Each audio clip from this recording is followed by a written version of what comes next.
नमस्कार।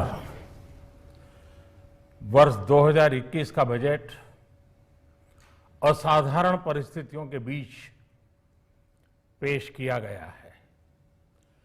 इसमें यथार्थ का एहसास भी और विकास का विश्वास भी है।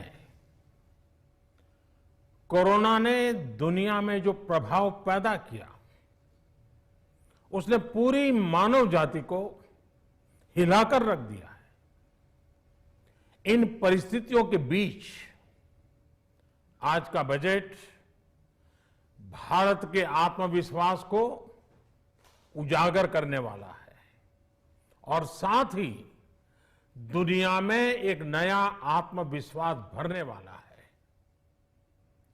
आज के बजट में आत्मनिर्भरता का विजन भी है और हर नागरिक, हर वर्ग का समावेश भी है।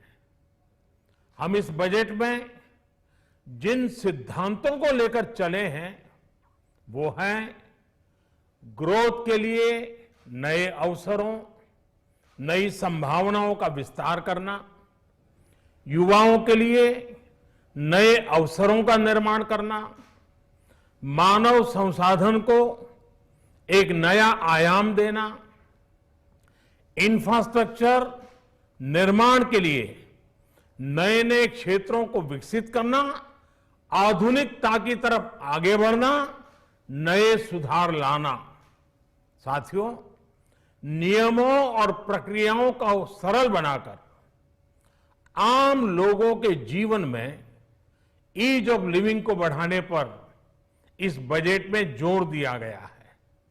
ये बजट इंडिविजुअल्स, इन्वेस्टर्स, इंडस्ट्री और साथ ही इंफ्रास्ट्रक्चर सेक्टर में बहुत सकारात्मक बदलाव लाएगा। मैं इसके लिए देश की वित्त मंत्री निर्मला जी को और उनके साथी मंत्री अनुराग जी और उनकी टीम को बहुत बहुत बधाई देता हूं।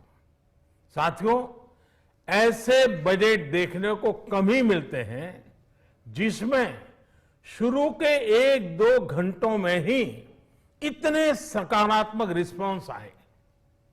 कोरोना के चलते कई एक्सपर्ट्स ये मानकर चल रहे थे सरकार आम नागरिकों पर बोझ बढ़ाएगी, लेकिन फिस्कल सस्टेनेबिलिटी के प्रति अपने दायित्वों को ध्यान में रखते हुए सरकार ने बजट साइज बढ़ाने पर जोर दिया। हमारी सरकार ने निरंतर प्रयास किया है कि बजट ट्रांसपेरेंट होना चाहिए। मुझे खुशी है कि आज अनेक विद्वानों ने इस बजट की ट्रांसपेरेंसी की सराहना की है। साथियों, भारत कोरोना की लड़ाई में रिएक्टिव होने के स्थान पर हमेशा ही प्रोएक्टिव रहा है। चाहे वो कोरोना के काल में किए गए रिफॉर्म्स हो या फिर आत्मनिर्भर भारत का संकल्प, इसी प्रोएक्टिवनेस को बढ़ाते हुए आज के बजट में भी रिएक्टिव का नामो निशान नहीं है। साथ ही हम एक्टिव पर, स्टेटस को पर भी अटके नहीं हैं और हमने इस बजट में भी प्रोएक्टिव बजट देकर के देश के सामने प्रोएक्टिव होने का संदेश दिया है।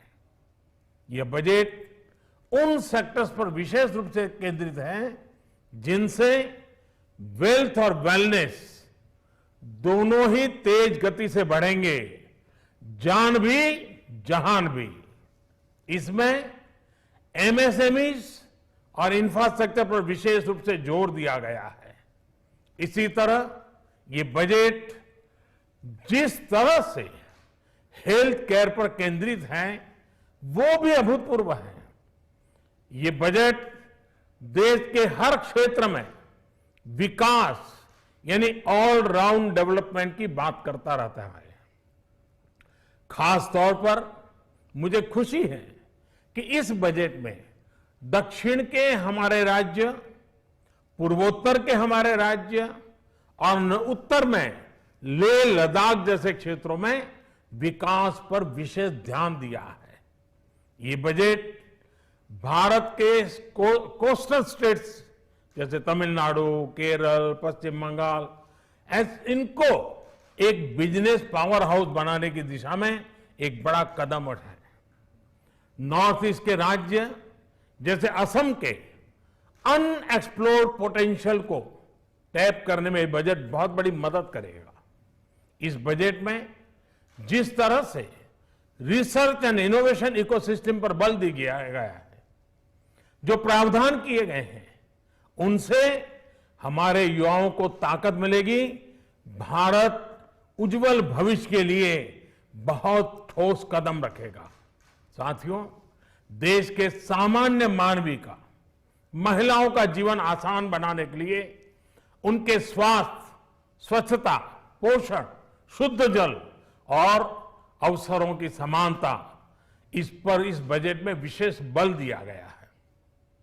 बजट में इंफ्रास्ट्रक्चर पर खर्च में अभूतपूर्व वृद्धि के साथ साथ कई व्यवस्थागत सुधार किए गए हैं, जिसका बहुत बड़ा फायदा देश में ग्रोथ और जॉब क्रिएशन, रोजगार के लिए बहुत लाभ होगा।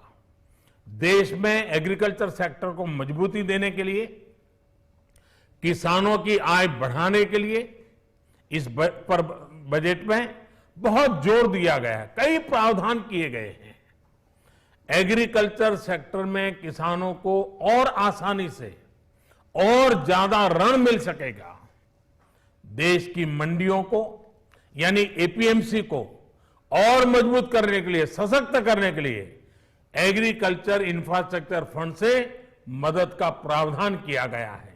ये सब निर्णय ये दिखाते हैं कि इस बजट के दिल में गांव है, हमारे किसान है।